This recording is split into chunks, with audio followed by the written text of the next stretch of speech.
Hello, कैसे हैं आप लोग। आज मैं आपको जो प्रेरक प्रसंग सुना रही हूँ उस प्रसंग का नाम है सदैव प्रसन्न रहिए। तो चलिए शुरू करते हैं। एक निर्धन विद्वान व्यक्ति चलते चलते पड़ोसी राज्य में पहुंचा। संयोग से उस दिन वहां हस्तिपट बंधन समारोह था, जिसमें एक हाथी की सूंड में माला देकर नगर में घुमाया जाता है। वह जिसके गले में माला डाल दे उसे 5 वर्ष के लिए वहां का राजा बना दिया जाता है। वह व्यक्ति भी समारोह देखने लगा। हाथी ने उसके ही गले में माला डाल दी। सभी ने जय जयकार करते हुए उसे 5 वर्ष के लिए वहां का राजा घोषित कर दिया।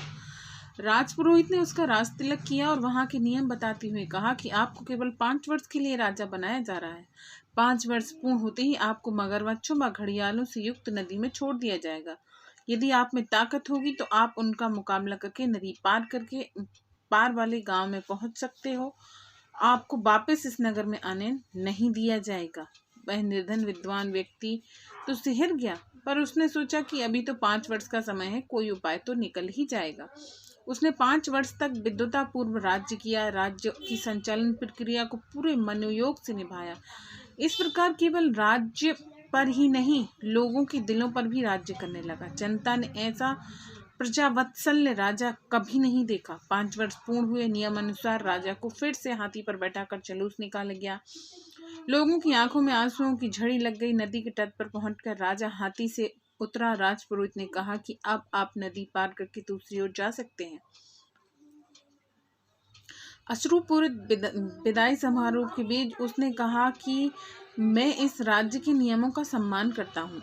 अब आप मुझे आज्ञा दें और हो सके तो इस निर्मम नियम में बदलाव करने के बारे में विचार करें।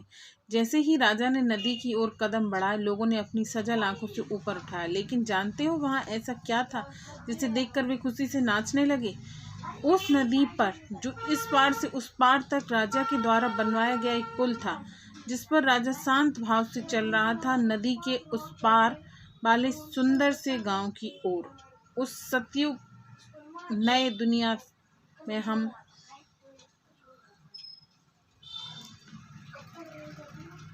चलें और चलते रहें। क्या ऐसा ही कुछ हमारे साथ भी घटित नहीं हो रहा है?